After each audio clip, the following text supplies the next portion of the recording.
नमस्कार, मी साक्षी Panchal news uncut मध्ये तुम्हा सर्वांचं स्वागत करते। या बातमीपत्रात आढावा घेणार आहोत टॉप 10 घडामोडींचा। शिवसेना ठाकरे पक्षाच्या वतीने शिवसंकल्प अभियानांतर्गत चला जिंकूया हे शिवसेना गटप्रमुख मार्गदर्शन शिबिर आज आयोजन करण्यात आले।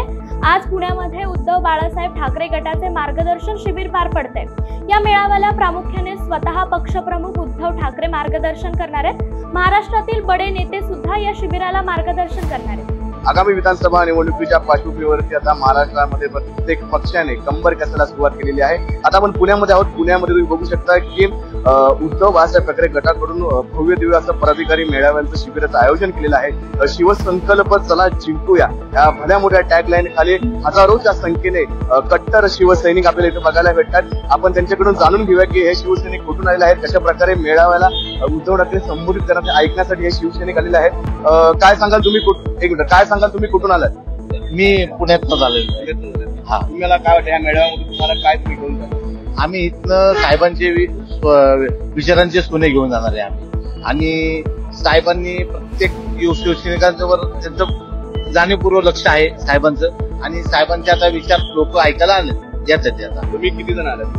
आम्ही जवळजवळ 30-40 जण आलो आम्ही। 30-40 जण। हा, जर 21 विधानसभा मतदारसंघाचा पदाधिकाऱ्यांचा हा मेळावा आहे आणि हजारोच्या संख्येने आता शिवसैनिक जमायला सुरुवात होतात। कॅमेरामध्ये तुम्ही दाखवू शकला तर कशा प्रकारे या मेळाव्याची बॅनरबाजी पूर्ण ठिकाणी आपल्याला पाहायला भेटते। आणि ह्या मेळाव्याचं खास आकर्षण जर बघायला गेलात तर इथं एक कट्टर शिवसैनिक आपल्याला पाहायला भेटतात, ज्यांनी 20 वर्षापूर्वीपासून ह्या गाडीची स्थापना केली। ही गाडी खास त्यांनी बाळासाहेबांच्या भावनेला प्रेरित होऊन ही गाडी त्यांनी सजवली आहे। आपण त्यांच्याकडे भावना जाणून घेऊया। एकंदरीत मोहन यादव केसंद गावाची शान अशी ह्या टॅगलाईन या गाडीवरती आहे। बाळासाहेबांचे कट्टर शिवसैनिक म्हणून त्यांची ओळख संपूर्ण महाराष्ट्रामध्ये आहे। आणि आज भव्य शिबिराच्या मेन गेटवरतीच ही गाडी आपल्याला पाहायला भेटते। आणि एकंदरीत या मेळाव्यामध्ये हजारो संख्येने कार्यकर्ते येत असताना आता सर्व महाराष्ट्राला हा प्रश्न पडला आहे की आता कशा प्रकारे शिवसेना उद्धव बाळासाहेब ठाकरे गटाची मोर्ची बांधणी होणार, कशा प्रकारे मेळाव्यामध्ये बडे नेते संबोधित करणार, संजय राऊत कुणावरती टीका करणार आणि उद्धव बाळासाहेब ठाकरे कशा प्रकारे आपल्या आलेल्या हजारो कार्यकर्त्यांना संबोधित करून एक गोड आशीर्वाद देऊन जातात, ते आता पाहण्यायोग्य आहे। कॅमेरामन वैभवसह मी शुभम, न्यूज अनकट, पुणे। आज पुण्यामध्ये शिवसेना उद्धव बाळासाहेब ठाकरे गटाचा पदाधिकारी आणि कार्यकर्ता मेळावा स्वतः पक्षप्रमुख उद्धव ठाकरे यांच्या उपस्थितीत पार पडतोय। या वेळेला बोलत असताना नुकतेच शिवसेना उद्धव बाळासाहेब ठाकरे गटामध्ये गेलेले वसंत मोरे यांनी महाविकास आघाडीच्या विकासाची मुहूर्तमेढ पुण्यात रोवली जाणार आणि पुण्यातच विधानसभा निवडणुकांचे रणशिंग आज फुंकले जाणार असल्याचा विश्वास व्यक्त केलाय। मेळावा पार पडतोय, उद्धव ठाकरे स्वतः सर्व पदाधिकाऱ्यांना मार्गदर्शन करणार आहे। बऱ्याच वर्षानंतर सन्माननीय उद्धव साहेब पुण्यात आले आणि पहिल्यांदाच अतिशय चांगला इंडोर मेळावा या ठिकाणी गणेश कलागृहामध्ये पार पडतोय।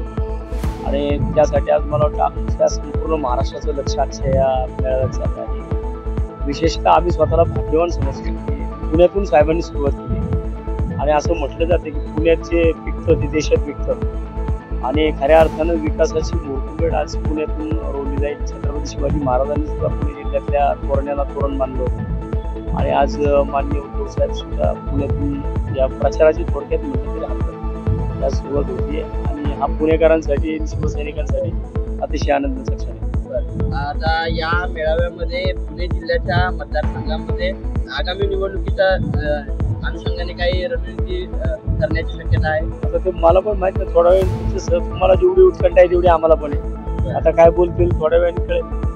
मागच्या वेळेस पुण्यामध्ये भाजपचे देखील एक महाअधिवेशन पार पडलं। त्या अधिवेशनामध्ये अमित शहानी उद्धव ठाकरे यांचा उल्लेख अफजल खानांचा फॅन क्लब असा केला होता, तर यावेळेस काय पलटवार होईल असं वाटतंय?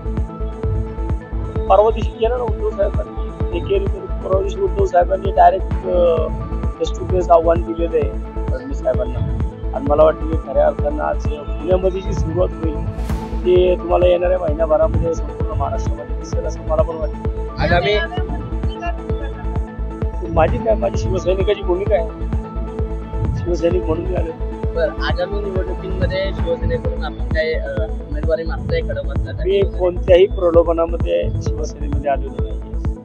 आणि मला जी जबाबदारी माननीय उद्धव साहेब, माननीय संजय राऊत साहेब देतील, माननीय आदित्य साहेब देतील, ती जबाबदारी मी पार पाडेन. राजकीय आणि सामाजिक आंदोलनातील ज्या गुन्ह्यांमध्ये येत्या 31 ऑगस्ट पर्यंत दोषारोप पत्रे दाखल होतील असे गुन्हे मागे घेण्याचा निर्णय राज्य सरकारने काल घेतला. ज्या गुन्ह्यांमध्ये 31 जानेवारी 2024 पर्यंत दोषारोप पत्रे दाखल झाली आहेत ते खटले मागे घेण्याबाबत शासनाने यापूर्वी धोरणात्मक निर्णय घेतला होता. सद्यस्थितीत खटले काढून घेण्याकरिता असलेली 31 जानेवारी पर्यंतची मुदत संपली असून त्यानंतरच्या कालावधीत देखील काही गुन्ह्यांमध्ये दोषारोप पत्रे दाखल झालेली आहेत. त्या अनुषंगाने दोषारोप पत्रे दाखल झालेले खटले मागे घेण्याच्या कालावधीमध्ये वाढ करण्याची बाब शासनाच्या विचाराधीन होती. त्यानुसार हा निर्णय घेण्यात आला. गुरुवारी राष्ट्रवादी काँग्रेसचे आमदार जितेंद्र आव्हाड यांच्या गाडीवर झालेल्या हल्ल्यामुळे राजकीय वातावरण पूर्णपणे तापले. यातच वंचित बहुजन आघाडीचे अध्यक्ष प्रकाश आंबेडकर यांनी या आगीत आणखीनच भर टाकली आहे. आंबेडकर यांनी शुक्रवारी माजी मुख्यमंत्री उद्धव ठाकरे, राष्ट्रवादीचे नेते शरद पवार आणि उपमुख्यमंत्री देवेंद्र फडणवीस यांची गाडी फोडण्याचे आव्हान देत हल्लेखोरांना थक्क केले. गंगाखेड, परभणी येथील वंचितच्या जाहीर सभेत आंबेडकरांनी मिटकरी आणि आव्हाड यांच्यावर हल्ला करणाऱ्यांना आव्हान देत म्हणाले, तुम्ही लोक चिल्लर गाड्या का फोडताय? जर तुम्हाला गाड्याच फोडायच्या असतील तर मी 4 नावं देईन असं म्हणत आंबेडकर यांनी महाविकास आघाडीचे नेते उद्धव ठाकरे, शरद पवार आणि महायुतीचे नेते देवेंद्र फडणवीस यांची गाडी फोडण्याचे आव्हान दिले. उपमुख्यमंत्री देवेंद्र फडणवीस आणि माजी गृहमंत्री अनिल देशमुख यांच्यामध्ये गेल्या काही दिवसांपासून आरोप प्रत्यारोप सुरू आहे. अनिल देशमुख यांनी देवेंद्र फडणवीस यांच्यावर खोटं प्रतिज्ञापत्र देण्यासाठी दबाव टाकल्याचा आरोप केलाय. यानंतर आता मुंबईचे निलंबित पोलीस अधिकारी सचिन वाझे यांनी माजी गृहमंत्री अनिल देशमुख यांच्यावर गंभीर आरोप केले. अनिल देशमुख हे त्यांच्या पीए मार्फत पैसे घ्यायचे याचे सर्व पुरावे सीबीआय कडे आहेत असा गंभीर आरोप सचिन वाझे यांनी केलाय. सचिन वाझेंनी माजी गृहमंत्री अनिल देशमुख यांच्यावर गंभीर आरोप केल्यामुळे राज्याच्या राजकारणात मोठीच खळबळ उडाली. सचिन वाझे आता टायमिंग मध्ये बोलतायत. हे टायमिंग खूपच महत्वाचं आहे. वाझेंना पत्र लिहायचंच होतं तर त्यांनी इतकं दिवस का नाही लिहिलं? पत्र लिहायचंच होतं तर तपास संस्थेला, न्यायाधिकृत संस्थेला का लिहिलं नाही? ते पत्र देवेंद्र फडणवीसांनाच का लिहिलं असा सवाल ठाकरे गटाच्या नेत्या सुषमा अंधारे यांनी उपस्थित केलाय. वाझेंनी फडणवीसांना पत्र लिहावं यामध्ये संशयाला खूप जागा असल्याचं सुषमा अंधारे म्हणाल्या. हा सगळा लोकांना मूर्खात काढण्याचा प्रयत्न असल्याचं त्या म्हणाल्या. फडणवीसांनीच वाझेंकडून पत्र लिहून घेतलं नाही हे कशावरून असंही सुषमा अंधारे म्हणाल्या. केंद्रीय मंत्रिमंडळाने शुक्रवारी देशभरातील 8 अतिजलद महामार्ग प्रकल्पांना मंजुरी दिली. एकूण 936 किलोमीटर लांबीच्या या महामार्गासाठी 50,655 कोटींची गुंतवणूक अपेक्षित आहे. त्यामुळे देशभरातील दळणवळणाची कार्यक्षमता आणि संपर्क अधिक सुलभ होईल असे सरकारतर्फे नमूद करण्यात आले. पंतप्रधान नरेंद्र मोदी यांनी या निर्णयाबद्दल एक्सवर माहिती देताना यामुळे देशातील रोजगाराच्या संधी वाढतील असा विश्वास व्यक्त केलाय. या प्रकल्पांतर्गत पुण्याजवळील 30 किलोमीटर लांबीचा नाशिक फाटा खेड महामार्ग बीओटी तत्वावर विकसित केला जाईल. यासाठी एकूण 7,827 कोटींचा खर्च अपेक्षित आहे. यामुळे पुणे आणि नाशिक दरम्यान राष्ट्रीय महामार्ग 60 वरील चाकण, भोसरी आदी भागांना जोडणाऱ्या वाहतुकीचा वेग वाढेल. तसेच पिंपरी चिंचवडच्या आजूबाजूला वाहतुकीची गर्दी कमी होण्याची शक्यता आहे. राज्यातील सत्ताधारी पक्षाशी संबंधित नेत्यांच्या 11 साखर कारखान्यांना 1,590 कोटी 16 लाख रुपयांची थकमी देण्याचा निर्णय राज्य सरकारने घेतलाय. पहिल्या यादीत 13 कारखान्यांना 1,898 कोटी रुपयांची थकमी देण्याचा निर्णय घेतला होता. मात्र नव्या या आदेशात काँग्रेसचे आमदार संग्राम थोपटे आणि बिपिन कोल्हे यांच्याशी संबंधित कारखान्यांना वगळण्यात आले आहेत. या 11 कारखान्यांपैकी 6 कारखाने भाजप नेत्यांशी तर 5 कारखाने अजित पवार गटाच्या नेत्यांशी संबंधित. चंद्रपूर जिल्ह्यातील राजकीय वर्तुळात मोठी खळबळ उडाली आहे. शिवसेना उद्धव ठाकरे गटाच्या युवा सेना जिल्हा प्रमुखाच्या घरून काडतुसांचा मोठा साठा सापडलाय. युवा सेना जिल्हा प्रमुख विक्रांत सहारे यांच्या घरी पोलीस पथकाने संयुक्त कारवाई केली.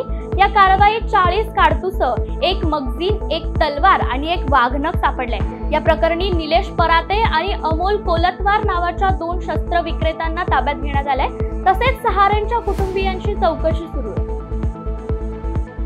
जालन्याच्या अंबड घनसावंगी रोडवर मध्यरात्री कार आणि ट्रकच्या झालेल्या भीषण अपघातात एक जण ठार तर एक गंभीर जखमी झाल्याची घटना घडली आहे. घनसावंगी रोडवरील बोलेगाव शिवारात झालेल्या या अपघातात रामसगाव येथील अनिल भालेकर हे ठार झाले तर जखमीला घनसावंगी येथील उपजिल्हा रुग्णालयामध्ये दाखल करण्यात आले. आमदार राजेश टोपे यांनी घटनास्थळी भेट देऊन माहिती घेतली. वेळ झालीये टॉप 10 मध्ये इथेच थांबायची. तुम्ही पाहत रहा न्यूज अनकट.